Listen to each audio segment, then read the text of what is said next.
Hi, how you doing? I just thought I'd try to bring a refreshing word. I've had some pretty heavy words on my website, on my YouTube channel lately, and I was just listening to a video recently from a person who has a prophetic edge, and they were saying we've got to be careful when we have heavy words that we don't push too much heaviness, that we actually present the gospel, and that's important. So today I'm going to present a portion of the gospel, a little part of it. I'm just going to see how we go. I'm just going to flow with it. It's just a scripture. I asked the Lord what scripture He'd like me to share, and this is one which I opened up to. So I'm going to share this scripture, and then I'm going to talk about it a little bit, just to put some meaning to it. But it says here in John 14:21, "He who has my commandments and keeps them is he who loves me, and he who loves me will be loved by my Father, and I will love him and manifest myself to him." Judas, not Iscariot, said to him, "Lord, how is it that you will manifest yourself to us and not the world?"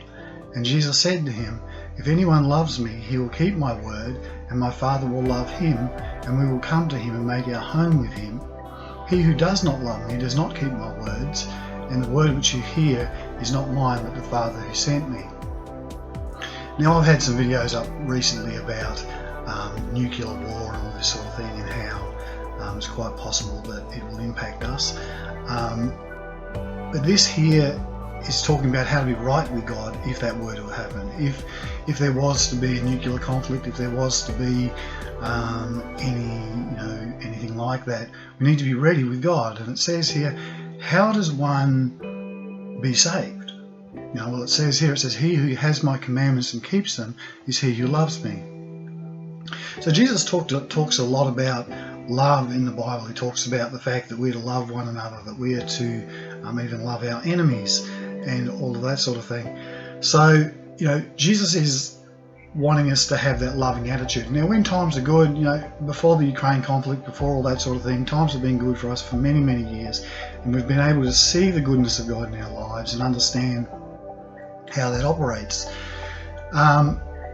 But now, coming into a time when maybe things are a little bit heavier or could go the wrong way, we need to be still focused on that in our lives. Is what is Jesus asking us to do? It says, "He who has my commandments and keeps them is he who loves me." So how do you keep God's commandment? By being loving, by being kind. Let's say you were, with all this war and stuff that's going on, let's say you were drafted into an army or something like that. You've got the situation where they're torturing people in some of these places and doing lots of bad things. Now, if you were a soldier in that sort of situation, you would have to be unwilling to partake in those sort of things and even stand up against it. Even if it got you into trouble or you locked up or whatever, you still got to stand up and say, "No, we're not to do this to people. We're not to do this sort of thing." So he who has my commandments and keeps them is he who loves me. See, Jesus said, whatever you do to someone else, you're doing to Jesus. When you do something good for a person, you're doing something good to God. When you do something bad, you're doing something bad to God himself. That we are to be loving, to be kind, to be generous, to be thankful. It says, "He who loves me will be loved by my Father, and I will love him and manifest myself to him." So if we want to be saved, we've still got to go the same way. We've still got to have that attitude of being kind, being generous, no matter what situation we find ourselves in. And so I guess that's where we'll leave it.